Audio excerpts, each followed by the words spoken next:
morte e impermanência. Todos os fenômenos compostos, exteriores e interiores, receptáculo e seiva, como mostram os 4 resultados, não permanecem mesmo um instante. A vida dos seres, muito particularmente, é igual a uma chama exposta ao vento ou bem a uma bolha sobre a água. Temos certeza que vamos morrer, porém que o momento é incerto. Eu morrerei muito breve. As causas da morte são nobres e, bem que eu não deseje, eu morrerei. Ninguém tem o poder de repelir a morte. O momento da morte é experimentado de intolerável sofrimento. Não existe agora outro refúgio que o santo Dharma. Por consequência, contemporizar, engendrar o desencantamento. Pensemos que o tempo é curto e consagremo-nos ardentemente à virtude. A lei da causa e do efeito. Uma vez morto, parecemos um lampião cujo óleo se acabou. Onde para retomar o nascimento, não o fazemos livremente, mas é certo que, sem poder exercer o controle, estaremos entrando na lei do karma. É dito que, de uma maneira geral, as diversas manifestações, alegres ou dolorosas, são frutos dos atos positivos e negativos.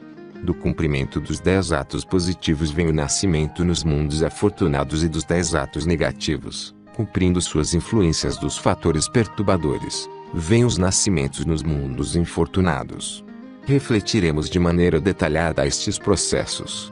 Em breve, já que nós experimentaremos um dia, sem que isto se apague, o resultado da maturidade kármica do que nós deveríamos cumprir, examinaremos minuciosamente a ciência de nossa própria consciência a fim de aplicar corretamente uma perfeita discriminação entre os atos positivos e negativos. Gampopa, precioso ornamento da liberação. Meditação sobre a impermanência. Vejamos, primeiramente, a meditação sobre a impermanência, que é o remédio contra o apego às experiências desta vida. De maneira geral, tudo o que é composto é impermanente, assim como o Buda declara. Ó monges, todos os compostos são impermanentes. O que se entende por essa declaração? Que aquilo que é acumulado acaba por se dispersar, o que é construído, por se desmoronar, o que é unido, por se desunir, e o que nasce, por morrer. Citemos os capítulos ditos intencionalmente. 1. Tudo o que é acumulado, ao final, se dispersa. 2. E o que se constrói acaba por desmoronar. 3. O que é reunido acaba por se separar. 4. E o que é vivo, desaparece na morte. Para meditar sobre a impermanência, consideraremos os diferentes aspectos da impermanência. Observaremos a impermanência sob 2 aspectos: a impermanência do universo e a dos seres que ele contém. Na impermanência do universo, distinguiremos a impermanência grosseira e a impermanência sutil. Na impermanência dos seres, vislumbraremos a impermanência do outro e a nossa. A impermanência do universo. 1. A impermanência grosseira. A partir do mandala do vento, na base, até sob os deuses da 4ª concentração, ao alto, não existe absolutamente nada de consistente ou imutável. Às vezes, os mundos que se encontram abaixo dos deuses da 1ª concentração são consumidos pelo fogo. Às vezes, aqueles que se encontram abaixo dos deuses da 2ª concentração são arrastados pela água, e, às vezes, tudo que se encontra abaixo dos deuses da 3ª concentração é destruído pelo vento. A destruição pelo fogo não deixa nem mesmo cinzas, como quando queimamos manteiga. As devastações provocadas pela água não deixam nenhum resíduo, como se tivessem dissolvido sal. Após a passagem do vento, nada subsiste, como quando uma borrasca varre a poeira. Lemos no Abhidharma. Há 7 destruições pelo fogo contra uma destruição pela água. Quando tiverem se sucedido 7 destruições pela água, será o vento que arrastará tudo. O mundo da 4ª concentração não é destruído nem pelo fogo nem pela água nem pelo vento. Destruir-se-á por si mesmo quando os seres que o habitam não estiverem mais ali. O Abhidharma diz ainda: eles são impermanentes, pois seus palácios, assim como seus ocupantes, aparecem e desaparecem. Portanto, Parece evidente que nosso mundo atual será destruído pelo fogo. Assim como previu o sutra solicitado pelo laico Viradatta. No final de um kalpa, nosso universo, que tem o espaço como natureza, tornar-se-á novamente espaço. O próprio Monte Meru será calcinado e destruído. 2. A impermanência sutil. Esta última designa a impermanência A. Das 4 estações. B. Dos nasceres e pores de sol e da lua, assim como C. A impermanência de cada instante. A. Quando a primavera chega, o sol atenua-se, sua cor fica vermelha, e a vegetação brota. Mas isso não dura. Com o verão, a terra úmida se cobre de verde. Árvores e plantas cobrem-se de folhas. Mas de novo tudo muda. Com o outono, o sol endurece e toma uma cor ocre. Árvores e plantas dão seus frutos. Depois vem o inverno, a terra gela e fica branca. As plantas secam e caem. E tudo recomeça. B. A impermanência e a mudança também nos são demonstradas pelo nascer e pôr do sol. Quando o sol surge, o mundo se ilumina e desperta. Depois a noite cai, mergulhando todas as coisas nas trevas. C. A impermanência de cada instante designa o fato de que, de um instante a outro, o universo não é mais o mesmo. A sucessão de elementos semelhantes, como o movimento de uma cascata, dá aparência da duração. 2. A impermanência dos seres que povoam o universo. 1. A impermanência dos outros. Todos os seres dos 3 mundos são efêmeros. O imenso desabrochar de Clara. Os seres dos 3 mundos são efêmeros como as nuvens no céu. 2. Nossa impermanência pessoal. Eu também não posso permanecer aqui para sempre. Será necessário que eu também parta. Através disso, tomamos consciência, observando o que acontece conosco e aprendendo com o que acontece com os outros. Examinemos a nós mesmos, meditando. A. Sobre nossa morte. B. Sobre os seus sinais precursores. C. Sobre o tempo que nos resta para viver é. D. Sobre a separação. A. Meditar sobre nossa própria morte é pensar, eu não posso permanecer muito tempo neste mundo. Será preciso que eu parta para outro mundo. B. Meditar sobre os sinais de sua própria morte é pensar, minha força vital vai se esgotar, minha respiração vai parar, meu corpo será apenas um cadáver e minha mente irá errar em outros lugares. C. Meditar sobre o escoamento de nossa vida é pensar, desde o ano passado. Um ano já passou, desde outro dia, um mês, desde ontem, um dia, e minha vida reduziu-se, como num piscar de olhos.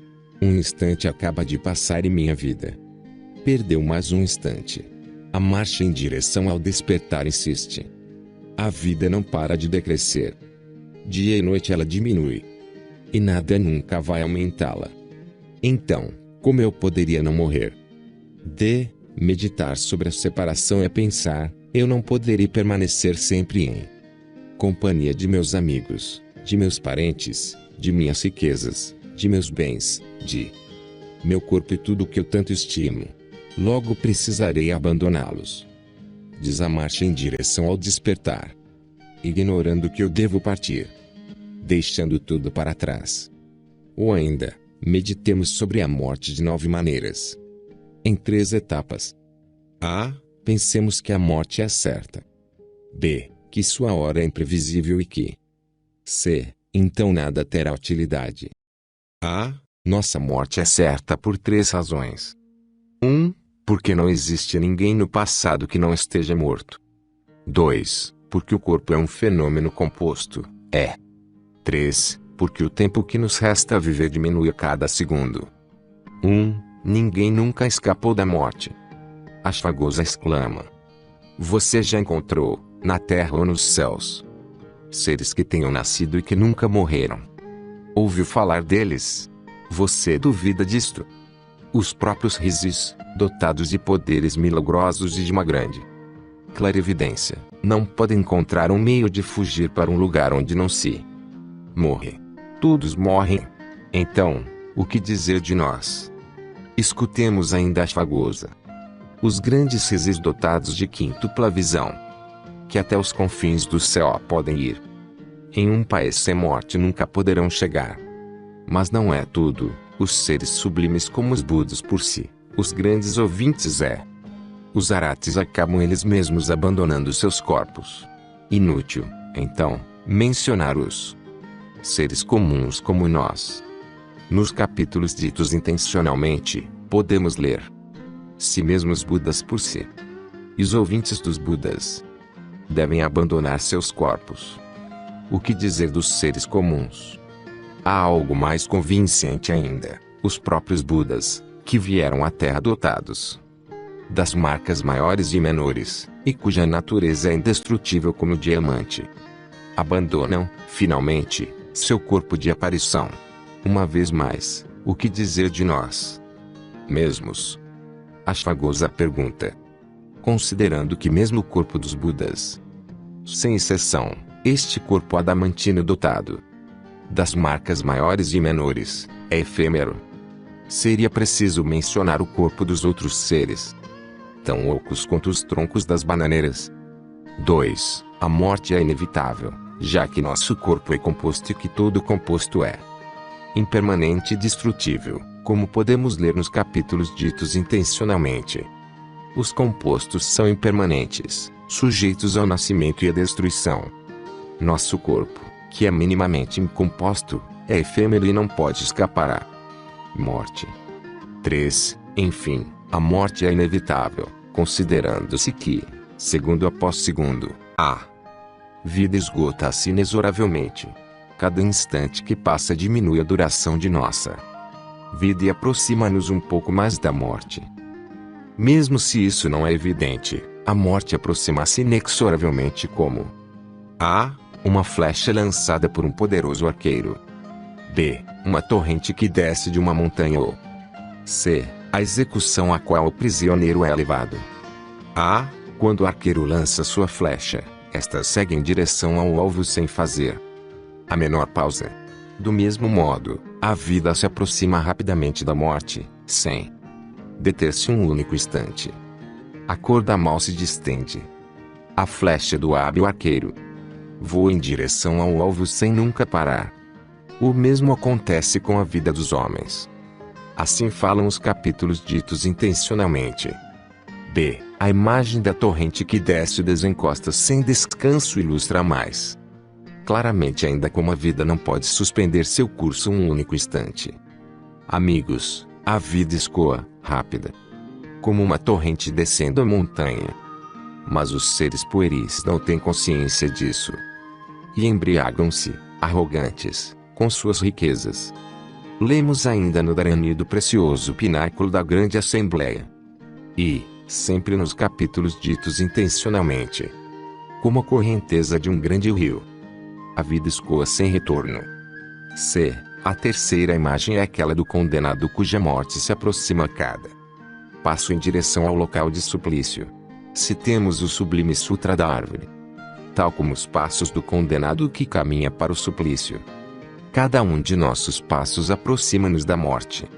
E os capítulos ditos intencionalmente, como o condenado que está certo de sua morte, e para o qual cada passo é um passo em direção à morte.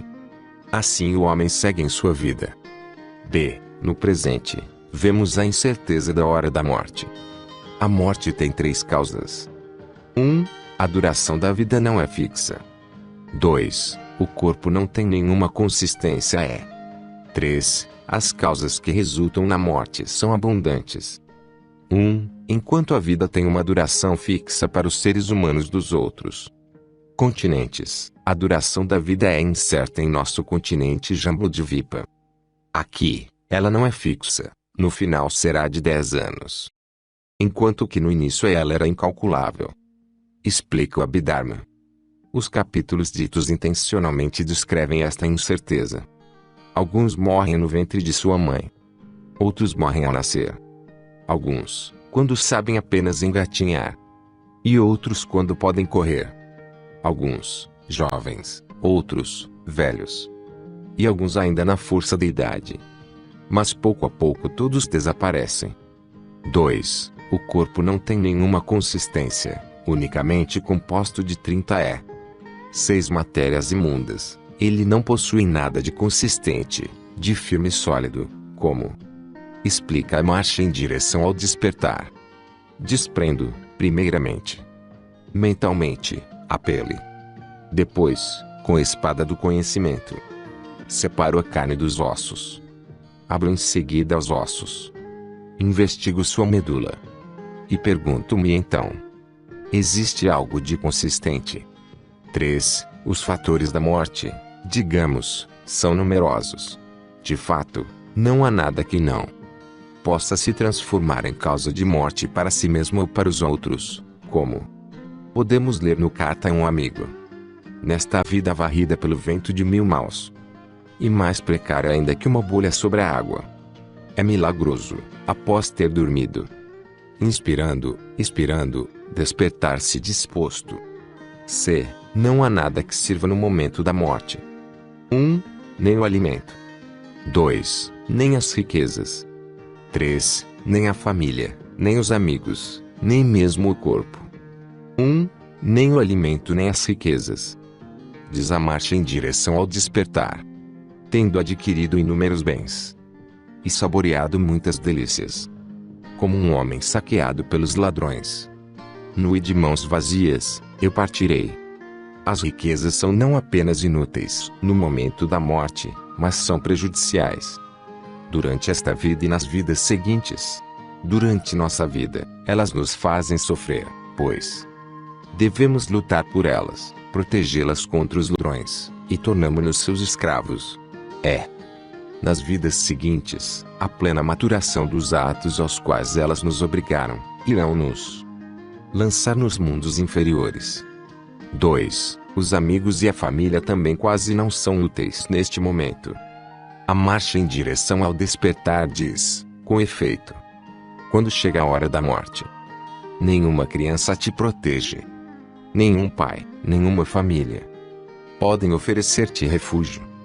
Não somente nossos parentes não nos ajudam no momento da morte, mas também nos prejudicam nesta vida e nas seguintes. Nesta vida, o temor de que morram, que fiquem doentes ou fracassem atormenta-nos. Nas vidas seguintes, a plena maturação dos atos que realizamos por eles lançar-nos a mundos inferiores.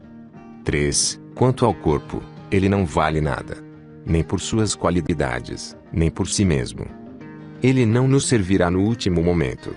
No que se refere às suas qualidades, compreendamos que, mesmo fortes e corajosos, não poderemos afastar a morte. Mesmo rápidos na corrida, não poderemos fugir dela. Mesmo sábios e bem-falantes, não poderemos escapar dela com discursos brilhantes. A morte é semelhante ao sol que se põe atrás das montanhas. Ninguém pode retê-la nem odiá-la. O corpo por si mesmo é inútil, como lembra a marcha em direção ao despertar. Este corpo, que você conquistou com grande esforço, que você cobriu e nutriu de cuidados, os cães e as aves de rapina devorarão. Ele será calcinado, e apodrecerá na água, ou se esconderá em um buraco. Ele não lhe seguirá.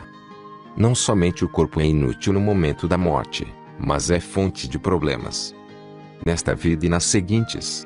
Nesta vida, não suportamos ficar doente, sentir calor, frio, fome ou sede. Tememos ser molestados, aprisionados, feridos, massacrados, e tudo isso nos causa grandes sofrimentos. Em nossas vidas futuras, o karma que teremos criado por causa de nosso corpo mergulhar nos anos mundos inferiores. Eis as lições que podemos tirar da impermanência dos outros. Cada vez que vemos alguém morrer, cada vez que ouvimos falar de um falecimento ou que pensamos nisso, meditemos sobre essa morte como se fosse a nossa. Primeiramente, imaginemos que somos testemunhas da morte de alguém próximo, por exemplo. Alguém forte, com a pele brilhante, que se sente bem não pensa na morte, mas eis que uma doença mortal atinge que seu vigor o abandona. Ele não pode nem mesmo sentar-se, seu rosto perde todo o brilho, suas faces Estão lívidas, sente dores, e nada pode deter sua doença nem diminuir o seu sofrimento. Sua dor é insuportável e não se atenua. Remédios e tratamentos não têm efeito, rituais e cerimônias não o ajudam mais. Ele sabe que vai morrer, que não há nada a fazer. Em torno dele comprime-se uma última vez o círculo de parentes e amigos. Ele toma sua última refeição, e diz suas últimas palavras. Tome consciência, então, que você é igual a esta pessoa, da mesma natureza, que possui as mesmas características e que obedece às mesmas leis. Quando o moribundo tiver dado seu último suspiro, pouco importa que tenha sido amado, que fosse insubstituível, ele não é mais digno de permanecer em sua casa. Um único dia, amarram-no sobre uma padiola, escoram-no firmemente e o levam. Então, alguns de seus parentes e amigos abraçam o cadáver e se agarram a ele. Alguns se desmancham em lágrimas com a face contra a terra. Alguns desmaiam, enquanto outros aconselham: você perdeu a razão. Isto é apenas terra e pedras. Tomemos consciência que o cadáver atravessou a porta e não voltará mais, em nenhuma circunstância, e reflitamos como no parágrafo anterior. Procedamos da mesma maneira imaginando que, uma vez que o corpo tenha sido colocado no jazigo, nós o veremos roído pelos vermes, devorado pelos cães e os chacais, os ossos espalhados. Que os mesmos pensamentos sobrevenham-nos cada vez que ouvirmos falar da morte dos outros, quando soubemos que alguém morreu ou que há um morto em algum lugar. Pensando na morte de alguém, lembremos-nos de todos aqueles, jovens ou velhos, de nossa região, de nossa cidade ou de nossa casa, com quem vivemos e que no momento não estão mais entre nós. Procedemos novamente como já mencionamos, lembrando-nos que, por pouco, poderíamos ter a mesma sorte. Podemos ler em um sutra, considerando que nunca saberemos o que virá primeiro, o próximo dia ou o mundo seguinte. Melhor é consagrar-se à próxima vida do que fazer planos para amanhã. 3. Os benefícios da meditação sobre a impermanência. A compreensão de que todos os compostos são efêmeros anula nosso desejo incontrolado por esta vida, reaviva nossa fé, sustenta nossa coragem, livra-nos rapidamente do apego e da raiva, ajuda-nos a realizar a igualdade de todas as coisas. Versos para meditar sobre os caminhos da impermanência e da morte, para inspirar minha mente e a dos outros. Para o Lamala, meu refúgio, meu Pai, cuja lembrança dispersa toda a aflição. Orientou-me para ser guiado espiritualmente. Abençoe minha mente com teus poderes de transformação, para que o pensamento da morte esteja sempre presente no meu coração, e que eu possa praticar perfeitamente o santo Dharma.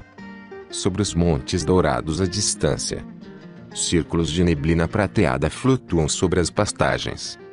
Agora eles parecem sólidos, mas já estão se dispersando. Minha mente começa a pensar em minha morte. Na primavera, a estação de calor e crescimento, as hastes das plantas tinham a cor verde da turquesa. Agora é o fim do outono e os campos estendem-se despidos e desolados. Minha mente começa a pensar em minha morte. Em cada um dos ramos das árvores no meu jardim pendem cachos de frutas maduras.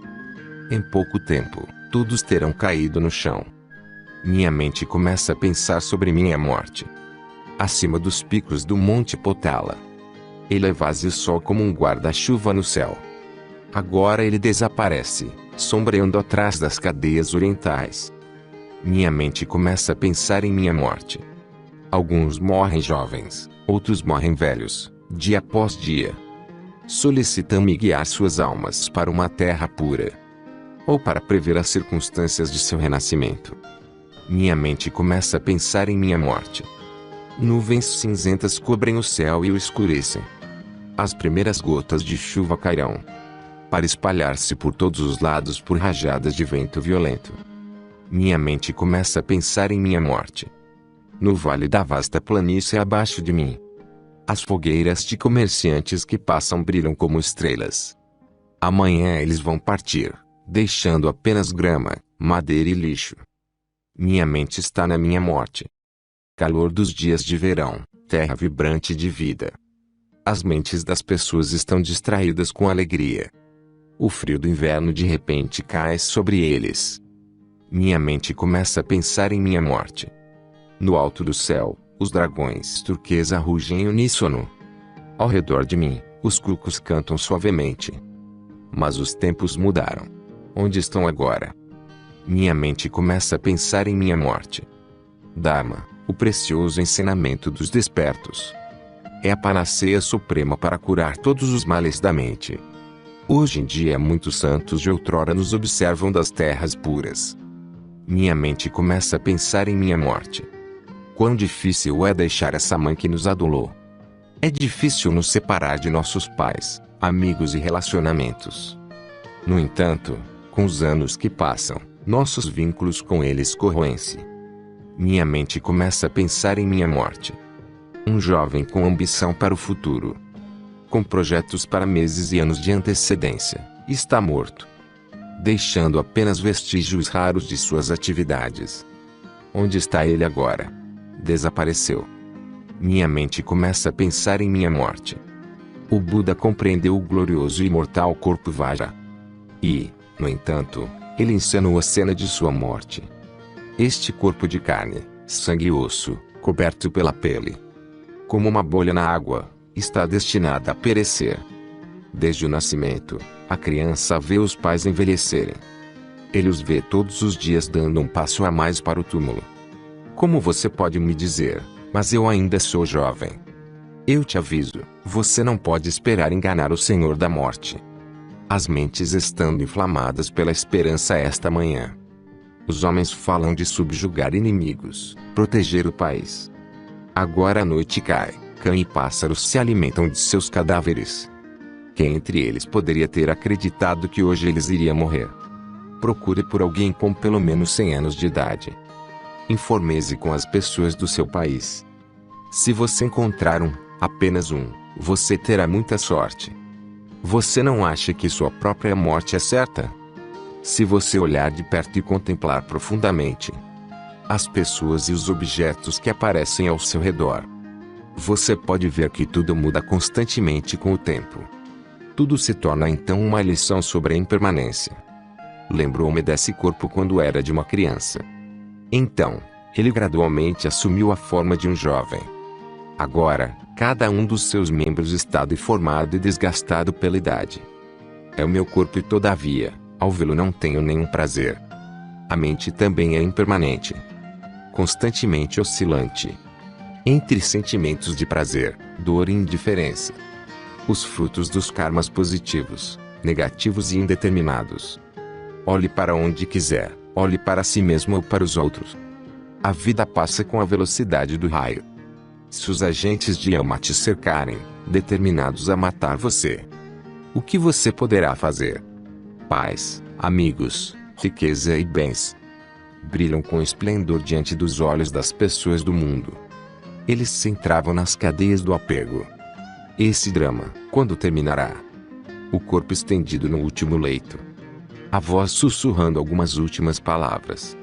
A mente observando a última memória se desagregar. Quando essa tragédia chegará até nós? Se criamos somente um mau karma, estaremos despojados de todos os méritos para se beneficiar do além da morte. Onde iremos depois da nossa morte? Este único pensamento nos faz estremecer.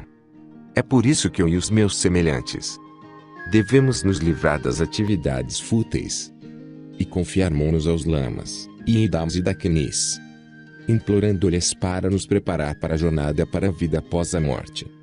Para morrer bem, com alegria e segurança. Banhado pela luminosidade branca de uma mente pura.